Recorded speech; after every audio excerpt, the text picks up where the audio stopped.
mahasiswa dijaga sama penjaga bersenjata lengkap.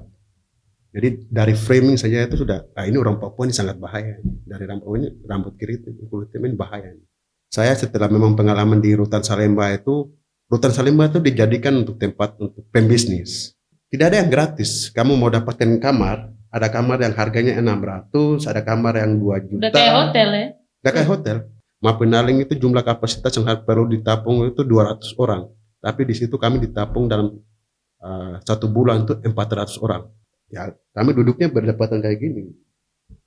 Sudah begitu airnya yang disediakan itu, airnya itu ketika kita isi dalam mangkok. Kalau pegang mangkoknya itu ada kayak lendir-lendir gitu. Semua dalam kami semua kena radang. Saya lihat bahwa penjajahan itu tidak dialami oleh orang Papua sendiri, tapi negara menjajah rakyat Indonesia sendiri dalam penjara karena tidak manusiawi. Saya pikir kalau sama-sama Indonesia kami tidak punya harapan, Bang. Karena kami punya tanah saja sudah, saya dari awal saya katakan, tanah saja sudah habis.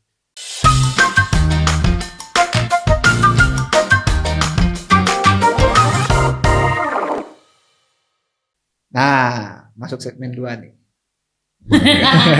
Tadi kan diperkenalkan udah Rosi bilang ya, pernah jadi tahanan politik. Benar. Pada tahun 2020 atau 2019 dia? 2019. 2019. Saya ceritain nggak kenapa ini? Awal mulanya ditahan apa, gara-gara apa? Saya memang di Jakarta itu sekitar, mungkin kalau hitung-hitungnya ini mau hampir 11 tahun. 11 tahun. Di Jakarta. Udah lama ya berarti ya? Sudah lama. Bisa jadi Ondo di Jawa ini. Tuan tanah di Jawa. Jadi 11 tahun itu sebelum ditangkap apa? Iya, perhitungan sebelum ditangkap itu 8 tahun. Itu udah lama tambah juga ya. Tambah sekarang ya. Iya, itu 2019. Ya, waktu itu saya ini kan penelitian kan. Penelitian di Papua. Pas bulan Julinya itu saya balik. Seminggu kemudian di Jakarta, pas mulai memasuki bulan Agustus kan, 2019 itu munculnya isu kasus rasisme kan. Itu pasca tanggal 16 malam. Besoknya 17. Teman-teman di Surabaya itu dituduh bahwa mereka mematahkan bendera kan, yang bendera depan asrama. Nah, karena isu itu beredar, teman-teman Papua di Surabaya ini semua dikepungkan dari Ormas Reaksioner sebagainya. Benar. Karena mereka sangat terancam, video yang beredar yang lainnya itu direspon dengan situasi di sana itu kacau, Bang. Bakar-bakar lah, kasih hancur bangunan pemerintah semua hancur. Tadi dituduh mematahkan bendera. Iya. Tapi ada tuduhannya itu lewat apa ya? Ada videonya kah? Ada apanya kah? Ada ormas yang foto baru di-share kayak grup-grup ormas. Ormas datang untuk serang mahasiswa. Tapi dari ormas sendiri itu tidak bisa membuktikan bahwa ini yang lakukan pematahan yang bendera dari teman-teman Papua itu tidak bisa. Itu fotonya orang lagi matain bendera gitu. Itu tidak ada sama sekali. Oh, nggak ada. Jadi fotonya yang tapi benderanya yang jatuh. Bendera jatuh gitu loh. Sebelumnya itu pasca kejadian sebelumnya itu teman-teman di Surabaya itu memang pernah dapat kepung beberapa kali. Karena di sana itu ada asrama Kamasan Papua kan. Nah, pernah dapat kepung karena pasca kasus itu tuh di seberang ada pintu masuknya asrama itu ada CCTV. Kenapa pihak aparat tidak periksa CCTV itu kalau mau lihat pelakunya siapa? Orang Papua minta keadilan kan. Tapi pasca setelah melakukan orang Papua karena melakukan protes, justru orang Papua yang melakukan protes minta keadilan itu yang ditangkap dan dipenjarakan kan. Ya, hal yang sama kita lakukan protes di Jakarta. Bahwa orang Papua bukan monyet. Kami manusia. Jadi pasca tanggal 24 itu aksi protes yang pertama, 24 Agustus, 28 Agustus itu pasca aksi protes yang kedua. Nah, dalam sebelum aksi kami tanggal 28 itu kami perdebatan panjang untuk persiapan aksi. Nah, dalam diskusi kami itu lebih dominan teman-teman itu mau eksodus pulang. Jadi sekitar dari pertemuan 3 jam, sekitar 4 jam itu, 2 jam itu habis soal pembahasan soal eksodus. Teman-teman yang karena rasa tidak aman mau pulang. Kami bilang tidak usah pulang. Karena kami bilang tidak usah pulang, ketika kejadian situasi masalah Papua yang semakin rumit, mau update itu susah. Jadi kalau teman-teman yang di Jawa semua pulang ke sana. Iya nanti. Nah, perdebatan kami di situ. Cuman pada saat pasca aksi itu munculnya bendera bintang kejora Di depan istana, berdampingan dengan depan istana negara. Muncul ya, teman-teman kibarkan bendera, bendera bintang. Bendera berkibar. Ada yang bendera yang berkibar, yang jalan saja. Aksi jalan damai, bendera berkibar. tapi nggak ada kekerasan. Nggak ada kekerasan sama sekali. Setelah aksi selesai semua, masa aksi pulang dengan damai. Nah besoknya ada teman-teman dari kelompok sebelah kan, kami saja dituduh sebagai ini nih, kenapa OPM yang kibarkan bendera bintang kejora depan istana kenapa dia tidak ditangkap? Karena itu perintahkan tuh Polda Metro Jaya untuk melakukan penangkapan. Nah salah satunya saya, terus Suryanta ini orang Batak, salah satu orang Indonesia yang ditahan karena kasus masalah Papua. Oh yang temannya abang itu, Ya. 5 orang itu. Suryanta, kemudian Charles, Isai, Dano, Ariana, perempuannya satu. Bahkan dalam kasus proses persidangan itu polisi jaksa tidak bisa hadirkan itu, tidak bisa hadirkan barang bukti. Artinya apa? Kalau makar ini kan harus ada barang buktinya jelas. Iya, harus ada jelas tuduhannya Benar. kan. Apa? Contohnya foto atau video kan? Iya. Jadi walaupun foto dan video itu dia akan masuk dalam kategori ringkasan peristiwa bahwa peristiwa ini pernah terjadi. Jadi ketika kalau kami dikenakan dengan pasal makar 106, 1110, setidaknya itu bahan misalnya benderanya itu mana? Harus ada. Terus perencanaannya kami apakah ada bawa alat tajam atau senjata? Kan tidak ada. Pihak kepolisian tidak bisa membuktikan itu. Bendera pun naik itu secara spontan karena orang Papua marah. Karena akumulasi orang Papua, kemarahan orang Papua itu sudah sejak lama. Memuncak lah ya. Memuncak itu pada 2019. Karena orang Papua sudah mengalami penindasan terlalu lama. Jadi ketika kita yang protes karena untuk membela harkat dan martabat itu, ya proses hukum pun drastis. Kami yang kembali di korban yang ditangkap, kemudian diadili, dan kami ikuti proses sebagai warga negara yang patuh hukum, ya ikuti proses hukum. Saya pernah pakai koteka dalam ini sidang. Apa terus? Koteka itu hakim apa? pakai bahkan hakim nggak mau masuk dalam ini ruang sidang. Hakim takut masuk, Bang.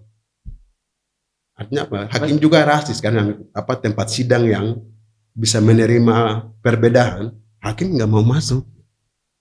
Padahal kalau hakim bilang itu bukan pakaian, bagi kami ya itu pakaian kami, koteka. Itu kan pakaian adat. Pakaian adat kami. Nah itu jadi perdebatan panjang juga. Jadi di dalam persidangan yang kita harus bisa mendapatkan keadilan, kami menghadapi orang Papua menghadapi rasisme. Itu bentar. Kamu di sidangnya berbarengan apa sendiri-sendiri? Barengan. Barengan berlima. Barengan berlima. Pengacaranya satu. Pengacaranya itu teman-teman dari LBH, YLBHI, Kontras. Jadi sekitar berapa orang? Kita berapa orang? Kita pengacara sekitar 70-an. Wow. 70 orang. 70-an. Wow. Berarti satu ruangan tuh penuh semua. Bagi peran kan. Gantian. Ada yang ada yang tugas riset, ada yang tugas gitu. Memang memang dalam proses hukum itu banyak kejanggalan. Jadi kami merasa bahwa hukum di negeri ini tidak ada keadilan bagi orang Papua. Walaupun kita memperjuangkan soal harkat dan martabat, tapi negara tidak akan pernah menganggap itu sesuatu hal yang harus dibantu. Jadi kemarin itu setelah penangkapan ya jadinya kayak begitu. Berapa tahun? Kami di rutan itu awalnya ditahan di Makobrimob. Nah, yang kemarin kan isu heboh kan yang Sambom nih, yang mantan propam yang Sambo ini. Iya, kan dia dibilang ditahan di Makobrimob juga. Dulu Ahok juga begitu. Sebenarnya di Makobrimob itu tidak ada rutan. Tapi itu di situ tuh ada tahanan khusus itu teroris. Tapi kami ditahan di situ. Kami ini kan tahanan politik, bukan pegangan senjata menyerang negara baru ditahan kayak teroris, kan tidak boleh. Jadi penahanan awalnya saja sudah rasis. Nah, kami ditahan di Makobrimob itu dari bulan Agustus sampai bulan November. Di Makobrimob? Tanggal 18 sekitar 2 bulan lebih baru dipindahkan ke rutan Salemba. Maaf ya. Saya tadi Makobrimob tuh rutan buat teroris ya jadi ngomongnya. Iya. Nah, itu ada tahanan. Perbedaannya dengan rutan biasa apa ya? Karena polisi tidak punya wewenang untuk tahan setiap tersangka di Makobrimob. Karena Brimob itu ranahnya itu keamanan, lebih yang dominan pegang senjata ya untuk eksekutor. Sebenarnya itu tidak layak. Kecuali dilihat bahwa kasusnya kami ini mengancam eksistensi negara atau pejabat siapa, itu baru bisa ditahan di situ. Tapi ada perbedaan nggak? Maksudnya dalam segi ruangan? Ya sama, tidak ada perbedaan sama. Pada umumnya Justru sama. temannya kami yang Suryanta dan diisolasi semua, pintunya saja pintu seng besi. Jadi tidak ada ruang yang terbuka, tertutup semua. Nggak ada Selama jendela, berapa nggak ada lama apa? tuh di dalam? Sekitar 1 bulan lebih, dari bulan Agustus ketika kami ditangkap tanggal 30-31 sampai tanggal 18 bulan November. Jadi awalnya itu kami dijaga ketat dengan BRIMOB dengan senjata lengkap. Awalnya situasi tegang. Satu orang mahasiswa nggak waktu itu? Apa udah lulus? Waktu itu ya saya masih pas mau akhir-akhir. Berarti masih mahasiswa. Masih. Satu orang mahasiswa dijaga sama satu orang BRIMOB bersenjata lengkap. Jadi kami waktu itu dijaga itu satu peleton itu tugasnya 1 hari jaga kami. Kami ini dikurung, di luar tuh ada pagar-pagar tirai besi, dalam ruangan itu semua ditutup. Semua tertutup ruang. Kami dijaga dengan senjata lengkap. Ngeri jadinya kayak gitu. Mahasiswa dijaga sama penjaga bersenjata lengkap. Lengkap. Jadi dari framing saja itu sudah, ini orang Papua ini sangat bahaya. Dari rambut kiri itu kulitnya ini bahaya. Aku nggak paham. Jadi saya tidak tahu mindset negara ini atau mindset dari kepolisian ini seperti apa. Mungkin kawan-kawan bisa lihat orang Papua biasa-biasa saja kok. Saya kalau sih biasa-biasa. Ya. Mungkin awalnya pikir buka seram jadi ya ini bahaya ini. Bahaya bagi negara. Terus kehidupan di dalam sana bagaimana? Nah, setelah di rutan itu awalnya itu kami waktu itu dipindahkan ke rutan Salemba. Setelah di rutan Salemba itu awalnya mereka pikir kita ini tahanan lain. Kami sampaikan ke petugas bahwa kami ini semua tahanan politik. Kami awalnya dikasih ruang masing-masing, tapi dari Polda minta kami disatukan. Informasi yang kami dengar ya setelah di dalam. Karena di dalam itu ada tahanan yang sudah dipasang oleh Makobrimob juga ada, tahanan yang ada dipasang dari Polda juga ada, dari Intel juga ada, semua pihak semua ada. Sesama tahanan yang dipasang untuk memantau kami punya aktivitas di rutan Salemba.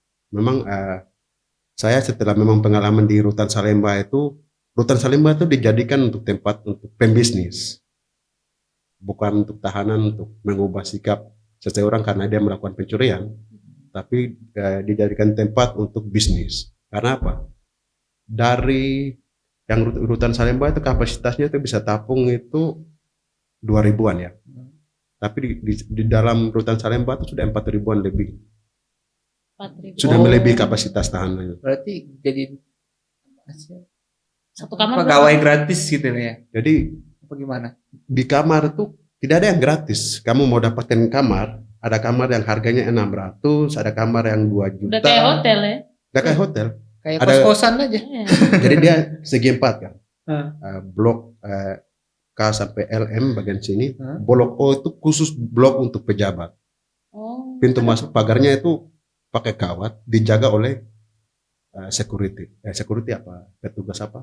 Pokoknya ada yang jaga lah ya intinya. Nah, Ya. petugas jaga. Jadi kami mau naik ke sana itu harus hubungi orang ini mau ke kamar ini. Oke. Nah, di atas itu fasilitasnya lengkap. Blok O itu untuk khususnya untuk pejabat-pejabat koruptor yang masuk dalam. Kasurnya spring bed, ada TV Ya, gitu-gitu. Ada AC ada kan? AC. PS5. Jadi tidak semua orang diizinkan untuk masuk di Kawasan itu. kawasan itu. Orang mau masuk itu harus foto muka, petugas dia foto muka baru kirim gambar ke orang yang bersangkutan baru mereka bisa masuk. Kayaknya kamar di blok Nah. gua lebih bagus daripada kamarku ya. Setelah kami mulai masuk itu kami lihat bahwa ada kejanggalan-kejanggalan tidak jelas kan. Bahkan air yang mereka sediakan itu karena kurang bagus ya kami protes, ganti air, spring bed, kasur dan lain sebagainya, fasilitas yang tidak bagus. Pelayanan kesehatan yang paling rasis yang saya pernah temui itu di rutan Salemba. Karena petugas rutan Salemba itu dia rasis bukan hanya kami kayak pada kami yang orang Papua ya, tapi dia rasis sesama orang-orang Indonesia. Bayangkan saja, dokternya jaraknya sekitar 3 meter. Baru tanya, kamu sakitnya apa kayak gini? Dokter itu kan harus lakukan apa? Physical, ada cek- physical, cek kan? cek fisik. Tapi tidak, dokternya tanya, nggak ada wawancara, kamu sakitnya kayak gimana gini? Ya udah kasih obatnya kayak Jadi gini. cuma sekedar diagnosis baru Apa? kasih Iya, saja tanpa diagnosis. periksa apa. Iya, diagnosis pun itu hanya tanya-tanya saja, tidak ada maksudnya pakai alat untuk periksa begitu. Tidak. Kami lakukan protes. Nah besoknya itu ganti semua itu. Ganti pelayanan yang kurang bagus semua itu karena keluarga datang, kami punya tim advokasi pengacara datang, kami sampaikan dengan informasi yang kurang bagus dalam itu. Nah, kami punya tim kampanye datang, yang media publish keluar. Mulai tekanan mulai masuk kan ke rutan, mulai berubah. Yang saya kembali lagi topik tadi bahwa dijadikan tempat bisnis itu karena apa? Saya baru temukan kalau di rutan Salemba itu tempat basis ganja, sabu-sabu. Dulu tuh kami sebelum masa pengenalan tuh kami dikumpulkan dalam satu ruangan namanya Mapenaling. Nah kami di situ sekitar 1 bulan. Mapenaling itu jumlah kapasitas yang perlu ditapung itu 200 orang. Tapi di situ kami ditapung dalam 1 bulan itu 400 orang. 2 kali lipat. Jadi tidurnya itu baku gantian, pagi siang malam. Ada yang tidurnya itu pagi hari, nanti pagi hari bangun sip-sip begitu. Karena memang ya kami duduknya berdekatan kayak gini. Sudah begitu airnya yang disediakan itu, airnya itu ketika kita isi dalam mangkok.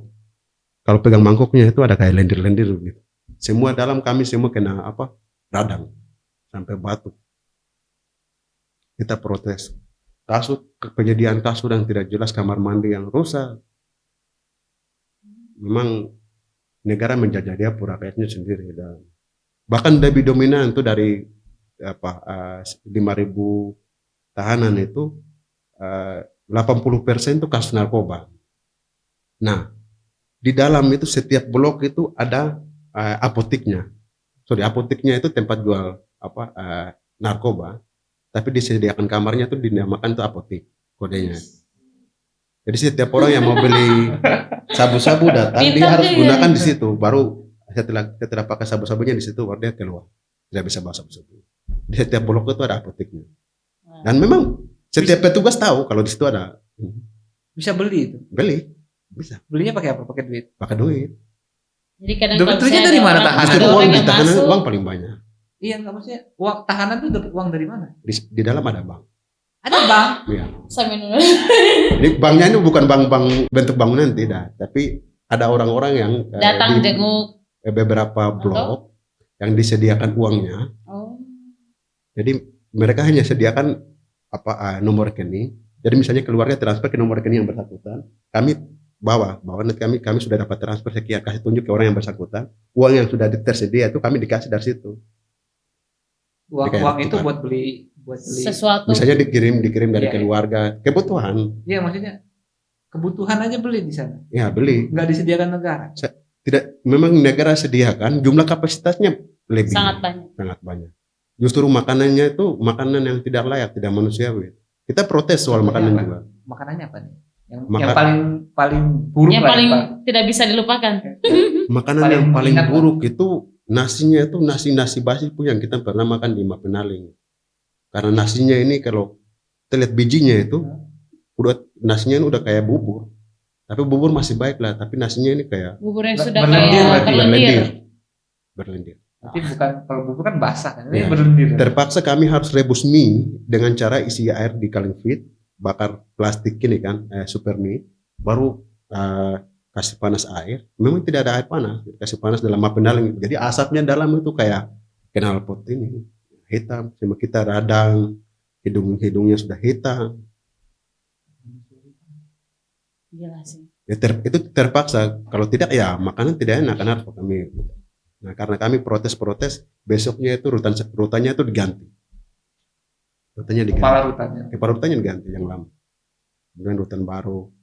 Tapi kami mulai usulkan kan bahwa kami sebagai tahanan politik, kemudian teman-teman aktivis, jadi kami tidak mau berhubungan masalah dengan soal aktivitas yang teman-teman sesama tahanan yang mau praktek di jual beli apa, mau jualan apa, itu ya urusan mereka, haknya mereka. Cuman yang hak-hak yang harus dipenuhi oleh negara melalui petugas ya itu yang kami protes, bahwa kami barang-barang ini harus kami sediakan. hak-haknya para tahanan. Makanan, minuman, Hmm. gitu ya. Nah. Tempat tidur layak, Benar. Jadi satu kamar tuh ukurannya ini sudah segini. Ruangan ini ya seruangan ini. Jadi sekitar 5x4. isi berapa orang? Jadi dalam satu kamar itu bisa jumlahnya itu sampai 20 orang. Jadi yang bisa memenuhi dalam kamar itu orang yang harus bayar uang baru masuk dalam kamar. Jadi ada variasi harganya. Ada yang dari harga 600 sampai 3 juta. Sampai ada yang 4 juta. Bahkan di Blok O itu sampai 20 sampai 25 juta Itu per bulan atau per tahun? per tahun untuk masuk kamar. Oh, jadi satu kali bayar tuh sudah Langsung include. kamu punya tempat tidurnya. Kalau yang lu Hotel. kok yang tidak punya uang, lu yang nggak punya uang, ya udah tidurnya di blok. Jadi ketika ada pemeriksaan, saya akan tuh pakaian-pakaian semua tuh harus rapi kasih masuk dalam kamar. Saya akan para tahanan ini sudah tidur dalam satu kamar ini. Padahal satu kamar ini hanya bisa muat itu 4-5 orang. Itu pun orang bisa masuk kamar harus bayar. Kalau yang tidak punya uang ya tidurnya di blok. Sayang. Kita waktu di rutan itu kami tidak ambil makanan dari yang disediakan oleh negara. Karena jumlah kapasitasnya banyak karena tidak semua orang dapat makan. Wah, ini dalam satu tidak semua orang dapat makan. Gara-gara makanan orang gara-gara itu banyak. 2 kali lipat itu ya? Mungkin ya. Ya, jumlahnya itu sudah melebihi kapasitas. Dari yang harus. Jadi kenapa pihak Rutan Salemba sudah tahu, terus pihak apa Yasona Lawli juga sudah tahu kasus ini. Tapi kenapa mereka ini tidak mau dipindahkan? Tahanan-tahanannya tidak mau dikirim ke berbagai tahanan lainnya. Karena mereka anggap bahwa ini salah satunya tahanan di ibu kota yang proses akses narkobanya paling besar. Jadi tahanan-tahanan narkoba yang nggak jelas ini tahanan masuk ke dalam, ada yang jadi apa? Balas apa biasanya bilang. Dengan praktek-praktek jadi kayak nyetor polisi gitu. ya diturun polisi, orang yang tidak tahu kasus apa-apa diturun masuk. Karena apa? Bahwa mereka tahu bahwa ini orang yang suka gunakan narkoba. Yang penting bagaimana caranya dia dikasih masuk ke sana. Uang yang dikirim dari keluarga dikasih perhat kunjungan itu digunakan untuk beli sabu-sabu, ganja. Ya, di apotik tadi kan. Di apotik tadi. Apotik. Nah, di situ pemutaran uangnya gede. Nah, uang itu masuk kembali ke apa? Ke mana? Kembali ke pejabat-pejabat negara yang punya saham. Main kok. Kita protes, pas mulai protes soal narkoba yang lainnya, rutan Salemba yang baru diganti, kasusnya itu mulai angkat naik. Setelah kami keluar kan, kepala rutannya ini diganti. Itu cara permainan pemerintahan Jokowi itu kayak begitu, jahatnya. Karena mereka tidak mau kalau masalah ini diperpanjang. Jadi salah satu solusinya itu harus kasih pindahkan kepala rutan Salemba supaya isminya reda, proses transaksinya, bisnisnya ini berjalan kayak gitu. Jadi ya sistemnya tidak akan pernah berubah-berubah. Baik. Jadi kasihan. Memang saya lihat bahwa penjajahan itu tidak dialami oleh orang Papua sendiri, tapi negara menjajah rakyat Indonesia sendiri dalam penjara karena tidak manusiawi. Kasihan. Memang bahkan yang saya paling benci itu ketika ke gereja. Kayak orang-orang yang jalan khotbah kami itu seakan-akan kami ini orang lakukan pencurian ini karena kamu lakukan pencurian, kamu buat begini, kamu harus bertobat. Jadi orang-orang yang pastinya yang pimpin kita dalam misalnya misa yang sebagainya kan, setidaknya mereka orang lakukan pencurian kan karena ada butuh. Apa dia persoalannya? Kalau ya mesti orang pencurian emang karena emang sifatnya begitu kan ada ketentuannya. Benar. Ada Ada yang sifatnya ada yang memang butuh. Iya. Jadi seakan-akan kami ini kalau lakukan salah, jadi kamu harus bertobat kayak begitu. Itu yang saya tidak pernah ke gereja lagi. Teman-teman ajak jalan, kamu jalan sudah. Kalau khotbahnya kayak menurut kayak begini, saya tidak mau. Nah, setelah itu baru hal yang paling menarik itu di rutan itu apa? Tadi belum paling menarik tadi. Ya. Itu yang tadi belum menarik. Hal yang menarik itu kami itu yang tidak bisa dilupakan yang tadi ini. Ya, kami dihargai sebagai tahanan politik kan. Jadi memang ada yang kalau niat jahat yang lainnya justru yang dipasang oleh Intel untuk cari informasi ke kami, justru mereka kasih tahu ke kami kalau ini Intel dan apa ada pasang informasi begini-begini soal kami punya aktivitas begini-begini. Justru kami bicara sama-sama dengan orang, dikasih informasi. Hal yang menarik itu. Mantap. Itu memang pengalaman. Itu yang Itu tidak bisa pengalaman terlupakan ya. waktu di rutan. Nah, nih kalau misalkan kamu bisa ngulang. Kamu bakal ngelakuin yang kamu lakuin kayak kemarin, dan apa kamu bakal menempuh jalan yang berbeda? Ini kan sebenarnya ini kan bendera ini kan tidak pernah membunuh orang. Misalnya kita kibarkan bendera, apakah bendera itu membunuh orang? Tidak kan? Kemarin misalnya benderanya berkibar di sana, bendera itu dia tidak semena-mena langsung bunuh Jokowi juga kan tidak, bunuh pejabat ini atau tembak pejabat ini kan tidak. Benderanya naik kan, setelah itu turun, kan tidak ada apa-apanya. Persoalannya ini mindset ini yang Jakarta selalu pemerintah punya gaya mindset ini yang salah, harus ubah. Kalau memang waktu itu zamannya Gus Dur kan bendera bintang kejora ini dijadikan sebagai bendera kultur kan. Kemudian zamannya Pak SBY itu ada salah satu peraturan pemerintah yang melarang sebagai bendera separatis. Saya pikir masalah untuk perjuangan untuk dengan status tapol, apakah akan mengubah atau mengubah saya punya sikap dan sebagainya untuk apa yang lain. Saya pikir tidak. Kalau ketika saya maksudnya saya bilang apa, saya mengubah dengan saya punya posisi, saya pikir saya tidak bersalah apa-apa gitu. Karena saya memperjuangkan saya punya rakyat punya harga diri, kami punya martabat. Jadi dengan apakah dengan perjuangan damai ini, ya kami tetap akan lakukan dengan perjuangan damai. Untuk apa demi merebut hak menentukan nasib sendiri gitu. Karena hak menentukan nasib sendiri ini selalu dilihat dengan perspektif yang separatis gitu. Padahal hak menentukan nasib sendiri kan luas dan diatur dalam HAM itu sebenarnya. HAM sebenarnya. Kecuali referendum dan sebagainya. Nah, jadi selalu pemerintah kami itu melihat bahwa ketika orang bilang hak menentukan nasib sendiri selalu alergi, itu setidaknya saya pertanyakan orang itu pernah belajar atau tidak? Jangan sampai tidak belajar baru masuk nanti otaknya selalu ini ngiri-ngiri, ini kan bahaya. Jangan sampai dianya yang tidak pernah belajar, nanti perspektif hak menentukan nasib sendiri itu selalu alergi. Itu tidak boleh sebenarnya. Itu sebenarnya itu praktek-praktek yang bukan negara demokrasi lagi, tapi negara-negara otoriter yang alergi dengan paham-paham yang bukan yang menentang negara atau dan sebagainya. Yang seharusnya negara menjamin. Jadi saya tetap akan memperjuangkan hak menentukan nasib sendiri. Saya pikir salah satu solusi untuk orang Papua menjadi manusia dan orang Papua menjadi akan mengatur sumber daya alamnya sendiri. Saya pikir kalau sama-sama Indonesia kami tidak punya harapan, Bang. Karena kami punya tanah saja sudah, saya tadi awal saya katakan, tanah saja sudah habis. Kami protes karena kami punya tanah saja, kami tidak pernah dihargai, dibunuh, ditembak dan sebagainya. Karena negara sudah berlebihan sekali sama orang Papua. Sudah berlebihan bunuh orang Papua, tidak pernah dengan aspirasi orang Papua, dan selalu distigma dengan separatisme. Ya, siapa yang misalnya kalau teman-teman Indonesia yang posisinya di orang Papua akan mengalami hal yang sama. Saya pikir mungkin setelah pasca Omnibus Law ini, nanti rakyat Indonesia nanti akan bilang bahwa musuh satu-satunya itu pemerintah sendiri, akan jadi. Karena apa dampak Omnibus Law hari ini itu mengalami persoalan agraria itu sangat besar-besar. Pemerintah lakukan pergusuran besar-besar. Dan nanti besok setelah ada pemekaran kami di Papua kan. Jadi saya bilang tidak ada harapannya, itu persoalan kasusnya terlalu banyak. Masalah sudah rumit itu. Jadi tidak akan pernah mengubah saya punya sikap untuk saya harus bersama pemerintah Indonesia. Ya, kita sebagai sahabat ya jalan. Begitu. Luar biasa ya.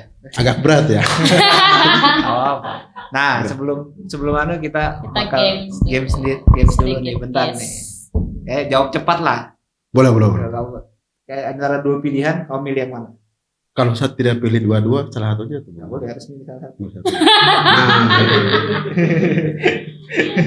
Itu bahaya, itu jebakan itu.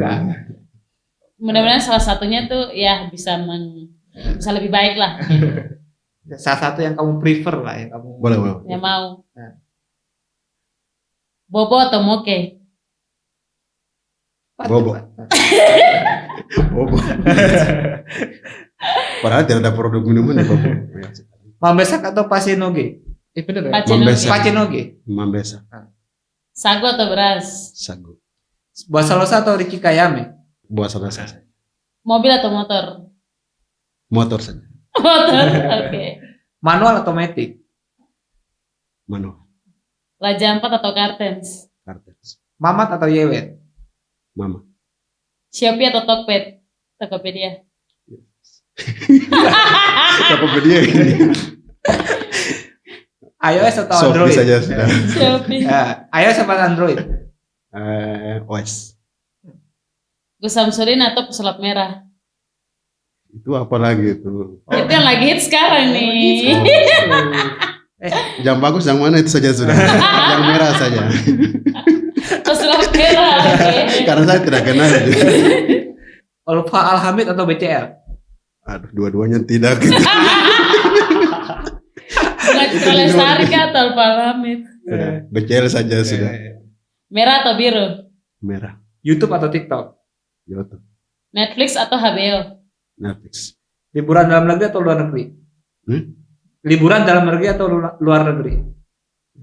Di kampung dan Kopi hitam atau kopi susu? kopi hitam. Jokowi atau Gus Dur? Gus Dur. Otsus setuju atau tidak? Tolak. Kalau DOB? Tolak juga. Oke.